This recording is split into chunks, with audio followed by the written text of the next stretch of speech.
On January 13, 2011, a cargo ship named the MT Emerald submitted a bill to the Nigerian government.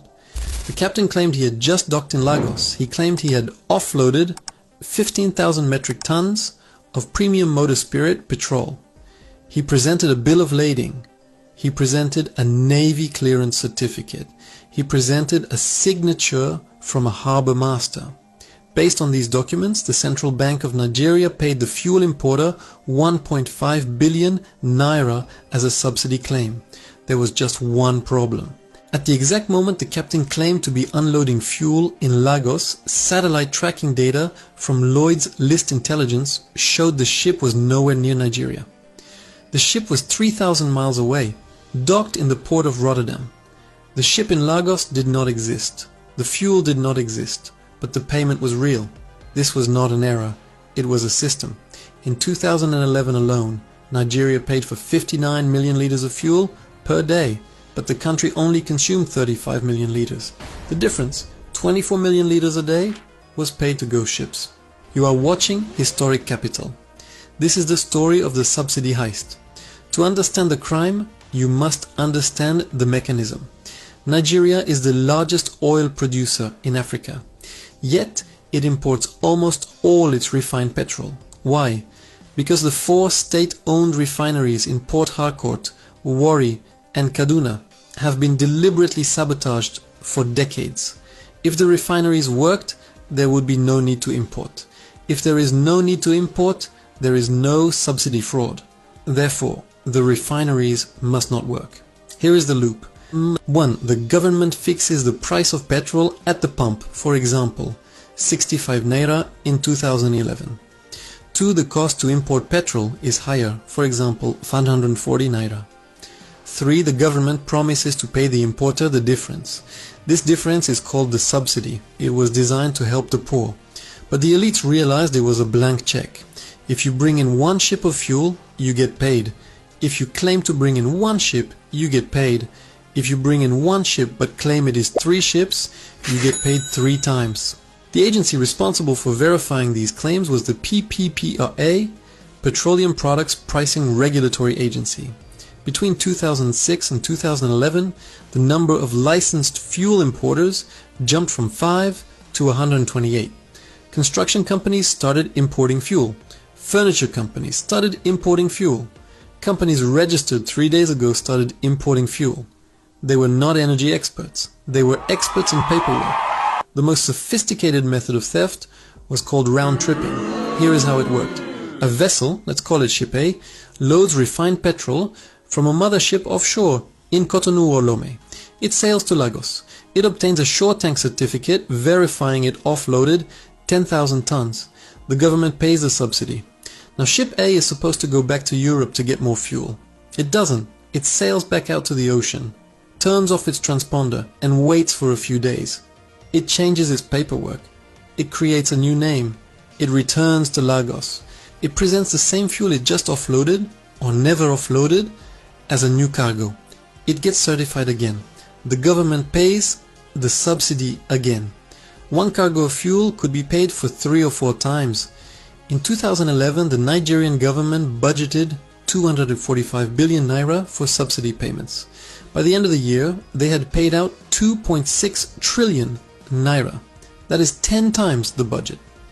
The central bank governor at the time, Sanusi Lamido Sanusi, raised the alarm. He asked a simple mathematical question. How did Nigeria's population stay the same?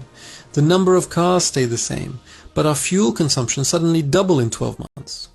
The answer was simple. We were not consuming the fuel. We were consuming the fraud. In 2012, the anger on the streets boiled over. The Occupy Nigeria protests shut down the country. The House of Representatives was forced to act. They set up an ad hoc committee to investigate the subsidy regime.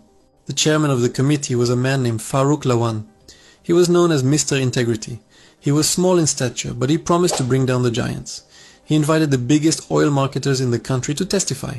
Femi Otedola, Zenon Oil, Aliko Dangote, the directors of the NNPC. The hearings were televised. Nigerians watched in shock as Lawan exposed the rot. He discovered that 15 importers had collected billions without importing a single drop. The committee wrote a report. It indicted several companies. It demanded the refund of 1.7 trillion naira. It looked like justice, but the cartel does not fight with lawyers. They fight with cash. On the eve of the report's release, Femi Otedola claimed that Farouk Lawan approached him. He claimed Lawan demanded a $3 million bribe to remove Zenon Oil from the indictment list. A sting operation was set up. Video footage was released. It showed Mr. Integrity, Farouk Lawan, accepting a stack of dollars, $620,000 in cash. He was seen stuffing the money into his pockets and into his cap. The narrative shifted instantly. The story was no longer about the 1.7 trillion naira theft. It was about the $620,000 bribe. The report was discredited. The prosecution stalled. The ghost ships sailed away. Farouk Lawan eventually went to prison. But the architects of the ghost ship system, they kept their licenses. The private importers were greedy. But the biggest thief was the government itself. Enter the NNPC, Nigerian National Petroleum Corporation. The NNPC is the only company in the world that loses money selling oil. How? Through a system called DSDP, direct sale, direct purchase. Since the refineries don't work, NNPC allocates crude oil to foreign traders, like Trafigura or Vitol. In exchange, these traders are supposed to bring back refined petrol. It is a barter system. Crude oil goes out, petrol comes in. But who checks the math? If you send out $100 million worth of crude, you should get $100 million worth of petrol, minus fees. But audit reports consistently showed that the value of petrol returning was far less than the crude leaving. Billions of dollars vanished in the swap. This system allowed the NNPC to declare that it was under-recovering. They deducted their cost directly from the oil revenue before it even reached the Federation account. This is why, in some years, the NNPC remitted 0 naira to the central bank, despite oil prices being high. They claimed they spent it all on subsidy. They spent it on ghost ships. Why does this matter today? In 2023, the new government announced, subsidy is gone. The price of fuel jumped from 190 naira to 600 naira, then to 1000 naira and above. And Nigerians were told they had to suffer because the subsidy was unsustainable.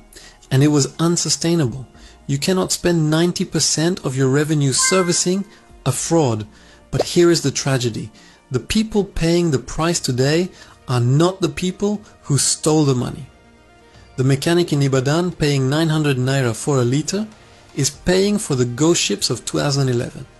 The market woman in Kano paying triple for transport is paying for the mansions in Maitama built with subsidy loot. The removal of the subsidy exposed the nakedness of the economy. Without the artificial cushion, inflation destroyed the naira. But notice one thing. No asset recovery was launched against the subsidy thieves of 2012. The 1.7 trillion naira, worth $10 billion at the time, was never recovered. That money is now sitting in the London real estate market we discussed in our last video. It is sitting in the Dubai high-rises. The debt stayed in Nigeria. The capital fled abroad. The ghost ship scandal is the perfect example of the Nigerian paradox. The country is rich in resources, but the state is captured by a criminal enterprise. The subsidy was not an economic policy. It was a distribution mechanism for the elite. It was how they shared the national cake. They didn't need to drill oil. They didn't need to build factories. They just needed a printer, a fake bill of lading, and a friend at the PPP.